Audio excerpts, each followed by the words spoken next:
Good morning students. आज हम अपनी जर्नल एंट्रीज की एक बेसिक कॉन्सेप्ट को हम सीखने जा रहे हैं। क्या हो रहा है? Good morning students. आज हम लोग अपनी क्लास में जर्नल एंट्रीज के कुछ ट्रांजैक्शंस करेंगे जो कि मैंने आपको आज वाली क्लास में होमवर्क में दिए थे। उसके सॉल्यूशंस को हम देखने वाले हैं। तो first of all we have to prepare format. हमें जर्नल एंट्री के लिए एक फॉर्मेट प्रिपेयर करना होगा। उस फॉर्मेट में हमारे पास date, particular, ledger folio, debit and credit, ये हमारे पास इसका फॉर्मेट रहता है। Date, particular, ledger folio, debit and credit. हमारे पास क्वेश्चन में डेट्स नहीं है, हमारे पास सीरियल नंबर है, तो हम इस डेट को एज अ सीरियल नंबर ले रहे हैं। तो हमारी फर्स्ट ट्रांजैक्शन है started business with a capital of rupees 5 lakh rupees. हमने 5 लाख लगाकर अपना व्यापार प्रारंभ किया, स्टार्ट किया है। तो इस कंडीशन के अंदर आप देखिएगा, जब हम बिजनेस को स्टार्ट करते हैं तो बिजनेस के पास क्या आ रहा है? कैश आ रहा है। तो कैश क्या है? बिजनेस के लिए एसेट है। एसेट बढ़ते तो क्या होते हैं? डेबिट होते हैं। और इससे बिजनेस की जो कैपिटल है, मींस लायबिलिटी है, वो क्या हो रही है? बढ़ रही है। जब बिजनेस का कर्जा बढ़ता है, लायबिलिटी बढ़ती है, तो क्या होता है? क्रेडिट होता है। तो हमारी एक सिंपल इसकी एंट्री बनती है क्या? Cash account debit to capital account being business started. कितना बेटा? 5 लाख रुपीज लगाकर हमने अपना बिजनेस क्या किया? स्टार्ट किया। Come to the second entry. Second entry is goods purchase in cash rupees 10,000। हमने 10,000 रुपए का माल नगद खरीदा है। जब हम 10,000 रुपए का माल नगद खरीदते हैं तो माल को खरीदना क्या हमारे लिए? खर्चा है, एक्सपेंस है हमारा वो। तो परचेज जब हम करेंगे तो एक्सपेंस अकाउंट क्या होता है? हमारे डेबिट होते हैं। तो मींस परचेज अकाउंट क्या हो गया? डेबिट हो गया। और इससे क्या होगा? पैसा आएगा या जाएगा? पैसा हमारा जाएगा। तो मतलब जो रुपए जाएंगे हमारे गले में से, तो क्या होगा? कैश क्या हो रहा है? हमारा क्रेडिट होगा, क्योंकि कैश क्या एसेट है। एसेट कम होता है तो क्या होता है? क्रेडिट होता है। पता है आप लोगों को सबको। तो हमारी एंट्री क्या बनी बेटा? हमारी एंट्री बनेगी purchase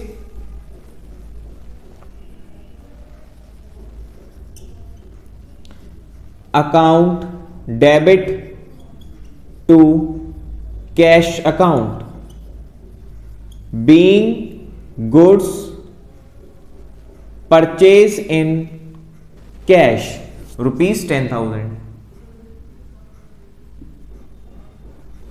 come to the third entry, date is goods sold in cash rupees 1 lakh. हमने 1 लाख रुपए का माल नगद बेचा है। जब बेटा हम माल बेचेंगे, सेल करेंगे, तो ऑब्वियसली बात है पैसा बिजनेस के अंदर आएगा। कैश इन हो रहा है। कैश क्या? एसेट है। एसेट बढ़ता है तो क्या होता है? डेबिट। और सेल क्या? हमारी रेवेन्यू है, हमारी इनकम है। इनकम क्या होती है? हमारी क्रेडिट होती है। तो हमारी एंट्री क्या बनी बेटा इसके अंदर? हमारी एंट्री बनी cash account debit to sale account being goods sold in cash rupees 1 lakh.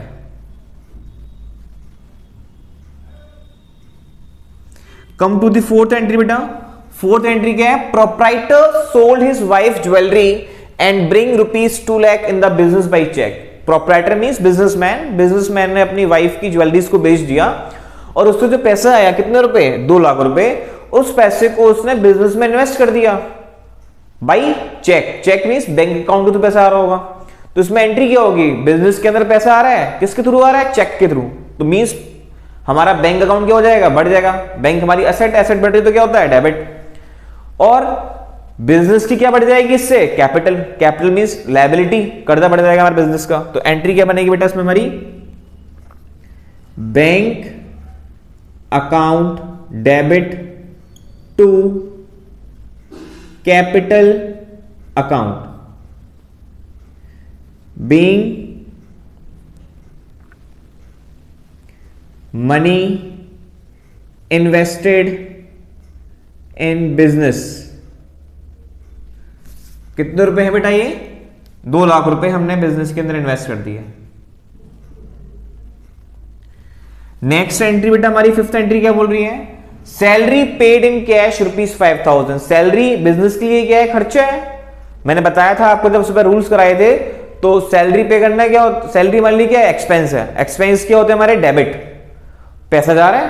Cash क्या है, एसेट है। एसेट का मतलब क्या होगा हमारा, क्रेडिट होगा। तुम्हारी एंट्री क्या बनेगी बेटा, हमारी एंट्री बनेगी salary account debit to cash account being salary paid. Narration में being salary paid,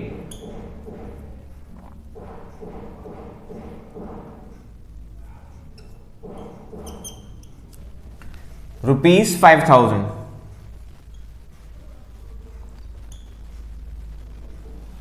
okay students, देखते हैं अपनी 6 नंबर एंट्री को। 6 नंबर एंट्री में आप देखिए कि goods purchase ₹1,00,000 at 10% trade discount from Garg and sons Delhi plus CGST SGST at 9% each and availed 2% cash discount and payment made by cheque. इस एंट्री का मतलब यह है कि आपने 1,00,000 रुपए का माल खरीदा है, जिसके ऊपर आपको 10% ट्रेड डिस्काउंट मिला है, आपको 9% का CGST SGST पे करना है, उसके बाद आपको 2% का कैश डिस्काउंट मिला है, क्योंकि आपने पेमेंट ऑन द स्पॉट किया है while purchasing the good through bank, तभी आपको क्या मिल सकता है, कैश डिस्काउंट अवेल होगा यहाँ पे। सबसे पहले इस क्वेश्चन को करने के लिए हमें इसका वर्किंग नोट बनाना पड़ेगा, तो आइए देखते हैं इसका वर्किंग नोट कैसे बनेगा। तो वर्किंग नोट के लिए सबसे पहले हमारे पास लिस्ट प्राइस कितनी है, हमारे पास लिस्ट प्राइस है ₹1,00,000। इसमें से हम लोग लेस करेंगे अपना ट्रेड डिस्काउंट, जो कि हमारे पास एट द रेट 10% है। तो 1,00,000 रुपए का 10% कितना हो गया, 10,000 रुपए। इसको हम लेस करें तो हमारे पास कितना आ जाएगा भाई, 90,000 रुपए हमारे पास नेट प्राइस आ जाएगी। इसके बाद इसके अंदर हमें ऐड करना है अपना CGST SGST eight the rate 9% each. तो 90,000 रुपए का 9% ये होता है बेटा 8,100। जब हम इनको ऐड करेंगे तो हमारा ये निकल के आएगा 1,06,200। इसके बाद हम इस पे अप्लाई करेंगे अपना कैश डिस्काउंट, जो कि एट द रेट 2% हमें क्वेश्चन में गिवन है। तो 1,06,200 का 2% होता है 2124। इसको सब्ट्रैक्ट करेंगे तो 1,06,200 minus 2124 we get 104076 the final amount. ये हमारा वर्किंग नोट प्रिपेयर हुआ है। अब इसकी हम एंट्री देखते हैं, इसकी एंट्री कैसे पास होगी। तो एंट्री के लिए सबसे पहले हमारा परचेज अकाउंट डेबिट किया जाएगा, क्योंकि परचेज हमारा खर्चा है, एक्सपेंस हमारे डेबिट होते हैं। उसके बाद हमने इस पर टैक्स पे किया है, जिसको हम लोग बोलते हैं इनपुट टैक्स। जब भी हम किसी माल को परचेज करते हैं तो परचेज के दौरान हमें उस पर इनपुट टैक्स पे करना होता है। तो यहां पर हमने 2 इनपुट टैक्स पे किए हैं, इनपुट CGST और इनपुट SGST। वो हमारे एक्सपेंस में आएगा।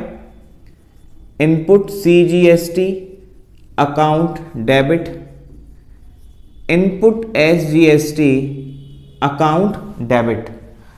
2 हमारे पास से पैसा जा रहा है बाई चेक, तो चेक से पेमेंट जाएगा, इसका मतलब हमारा बैंक अकाउंट क्या हो जाएगा, कम हो जाएगा। बैंक की हमारी एसेट है, एसेट कम होती है तो क्या होता है, क्रेडिट। तो 2 बैंक अकाउंट, और इसी के साथ हमें डिस्काउंट क्या हुआ है, रिसीव्ड हुआ है। जब भी हम माल खरीदेंगे तो खरीदते वक्त जो हमें डिस्काउंट मिलता है वो हमारी क्या होती है, इनकम होती है। डिस्काउंट जिसको रिसीव्ड बोलते हैं। इनकम हमारी क्या होती है, CR, इसलिए हमने डिस्काउंट रिसीव्ड क्या किया बेटा, अपना क्रेडिट किया है। अब इसके अंदर अमाउंट देखते हैं कि अमाउंट कौन कौन सी आती है। बच्चों को अक्सर रहता है कंफ्यूजन, इसमें अमाउंट कैसे इनपुट करेंगे। तो परचेज अकाउंट के अंदर ऑलवेज आफ्टर ट्रेड डिस्काउंट जो अमाउंट है, आफ्टर ट्रेड डिस्काउंट हमारी 90,000 रुपए अमाउंट आई है, ये हमारी किस में आएगी बेटा, परचेज में आएगी। उसके बाद जो हमने इनपुट CGST SGST निकाला है वो 8,100 रुपए हो गया।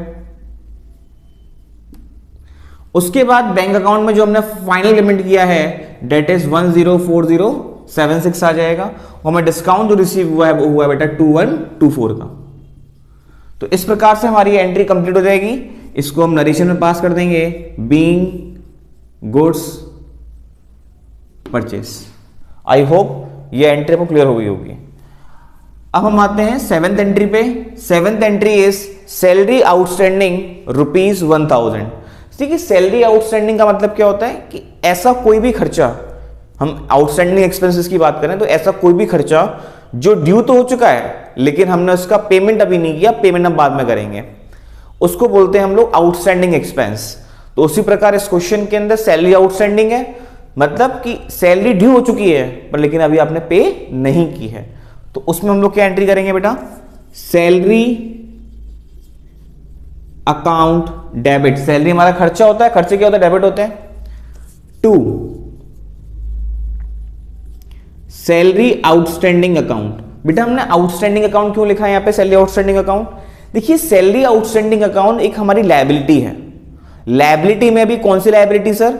लायबिलिटी में हमारी करंट लायबिलिटी है जिसको हमें रिसेंटली 3 या 4 महीने या 1 साल के अंदर पे करना पड़ेगा, उसे बोलते हैं हम लोग करंट लायबिलिटी। ठीक है, तो ये जो आउटस्टैंडिंग सैलरी अभी हमने पे नहीं करी है, इन फ्यूचर हम पे करने वाले हैं, तो हमारा कर्जा बन जाएगा, इसलिए वो क्या बना हमारा सीआर हो गया। कर्जे बढ़ते हैं तो क्या होता है, क्रेडिट होता है। तो इसलिए यहां पर हमारा अमाउंट आ गया 1000 और नरेशन में आप पास कर देंगे being salary due but not paid.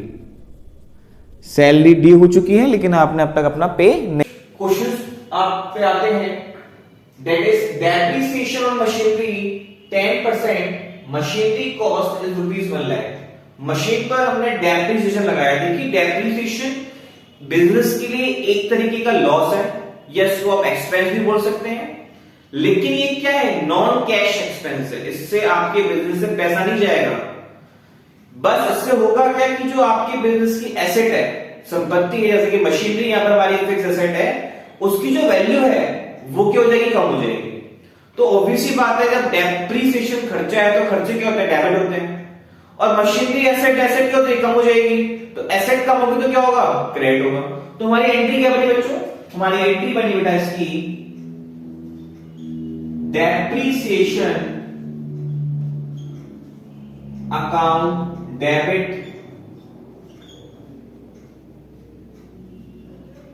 To machinery account, being depreciation charged on machinery at the rate 10%। 10% का डेप हमने मशीन पे लगाया है। 1 लाख की मशीन है, 1 लाख का 10% कितना हो गया बेटा, 10,000 रुपए हमारा मशीन पे क्या हो गया, डेप हो गया। Okay students, clear? Come to the 9th question, interest accrued on investment ₹1000। What do you mean by interest accrued? Accrued का मतलब होता है हमने इनकम कमा तो ली है बट डज नॉट रिसीव, हमें इनकम मिली नहीं है, अर्न हो गई है पर हमें अपना उसका कैश पेमेंट नहीं मिला है। तो उस कंडीशन के अंदर भविष्य में हमें पैसा मिल जाएगा। तो भविष्य में जो हमें पैसा मिलेगा वो हमारी क्या, एसेट है, ठीक है। और इंटरेस्ट हमारे लिए क्या होती है, इनकम होती है। तो हमें जब भविष्य में एसेट मिलेगा, पैसा मिलने वाला, तो हमारी क्या एसेट बन जाएगी, जिसको हम बोलेंगे interest accrued account debit to interest account, being interest accrued on investment. देखिए अभी हमने इस इंटरेस्ट एक्रूड को डेबिट इसलिए किया है बच्चों क्योंकि हमारी एसेट है। एसेट में कौन सा एसेट है बेटा, करंट एसेट्स, इन फ्यूचर ये हमें मिल जाएगा। और इंटरेस्ट हमने क्रेडिट इसलिए किया क्योंकि हमारी क्या है, इनकम है, इसलिए हमारी इसमें एंट्री बनी interest accrued account debit to interest account 1000 rupees. Come to the last entry, question number 10, goods sold to Hari and company Bangalore of ₹5 lakh at 10% trade discount, charge IGST at the rate of 12%। तो इसको करने के लिए हमें फिर से work note बनाना पड़ेगा। चलिए हम लोग एक बार वर्क नोट पे पहले डाल लेते हैं कि इसका वर्क नोट कैसे बनने वाला है। सबसे पहले first of all we have the list price. हमारे क्वेश्चन में हमारे पास लिस्ट प्राइस कितना है बच्चों, 5 लाख रुपए हमारा लिस्ट प्राइस है। उसके बाद हम इसके अंदर क्या लेस करने वाले हैं, लिस्ट प्राइस में से हम अपना लेस करेंगे बच्चों trade discount.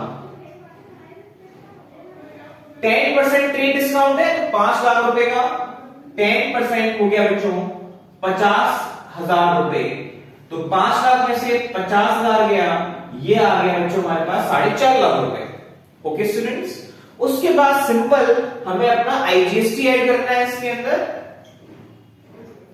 Add IGST at the rate 12%। तो बच्चों 4.5 लाख का जो 12% होता है वो होता है हमारे पास कितना 54,000, दैट इज 54,000। तो 4.5 लाख प्लस 54,000 मतलब 54,000, we get 5,04,000। It is a final price that we have to receive, इसको रिसीव करने वाले हैं। अब आपने इस क्वेश्चन में एक बात गौर करी होगी कि यहां पर ना ही तो मैंने कैश का नाम लिया है, ना ही तो मैंने बैंक का नाम लिया है, अर्थात यहां पर आपकी पार्टी का नेम आ गया। इसका मतलब ये ट्रांजैक्शन कैसी है, ये ट्रांजैक्शन है उधार की। मतलब यहां पर हमने जो माल बेचा है वो हमने उधार में बेचा। तो उसकी एंट्री क्या होगी बेटा, एंट्री होगी Hari and company account debit. Hari and company account debit क्यों हुआ, क्योंकि डेटर है, डेटर को माल रिसीव हो रहा है, डेबिट द रिसीवर। रिसीवर कौन है, प्राप्त करता है, यहां पे हरी एंड कंपनी है। टू सेल, सेल हमने सीआर क्यों की है बच्चों, सेल हमने सीआर इसलिए की है क्योंकि सेल हमारी इनकम होती है। उसके बाद to output IGST account. Sir ये आउटपुट क्यों आया यहां पे, सर जिस प्रकार परचेज में इनपुट आया था, क्योंकि परचेज पर हम इनपुट टैक्स पे करते हैं, उसी प्रकार सर सेल पर हमें आउटपुट टैक्स रिसीव होता है, ग्राहक हमें आउटपुट टैक्स पे करता है। तो हमारे लिए वो लायबिलिटी बन जाती है, क्योंकि हमें वो जो टैक्स रिसीव हुआ है वो टैक्स हमें गवर्नमेंट को पे करना है। और लायबिलिटी बढ़ती तो क्या होता है, क्रेडिट होता है। यहां पर इसको आप अपनी इनकम मत मान लेना गलती से, आउटपुट आईजीएसटी कोई आपकी इनकम नहीं है, ये आपका कर्जा है जो कि वो गवर्नमेंट को पे करना पड़ेगा बाद में। तो इसमें जरा अमाउंट देख लेते हैं, अमाउंट कैसे आएंगे। सर सेल वाले कॉलम में हमेशा मैंने बताया था आफ्टर ट्रेड डिस्काउंट जो अमाउंट होता है वो आएगा। तो हमारे क्वेश्चन में आफ्टर ट्रेड डिस्काउंट 4.5 लाख रुपए हैं जो हमारे यहां पे आ जाएंगे सेल वाले कॉलम में। उसके बाद आउटपुट आईजीएसटी का हमारा अमाउंट आ रहा है 54,000, इसको हम लिख देंगे 54,000। दोनों को हमने जब ऐड किया तो हमारा फाइनल अमाउंट जो आ रहा है बेटा वो आ रहा है 5,04,000 रुपए, जो हमें हरी एंड कंपनी से बाद में लेने 5,04,000 रुपीज जो हमारी एंड कंपनी से बाद में ले लेंगे। तो हमारी एंट्री बन गई बेटा Hari and company account debit to sale to output IGST account. Narration को पास कर देंगे। Being goods sold to Hari and company. मैं समझता हूं कि जो 10 की 10 एंट्री मैंने आपको सुबह मॉर्निंग वाली क्लास में दी थी होमवर्क के लिए, वो आपको इन सॉल्यूशंस के माध्यम से समझ में आ जाएंगी। मैंने एक एक रूल्स को कॉन्सेप्चुअली समझाया है इस एंट्री अपनी वीडियो के अंदर। Hope you will like the video and please subscribe my channel, and if you have any doubt please comment and ask me the doubt on the WhatsApp channel. Thank you class.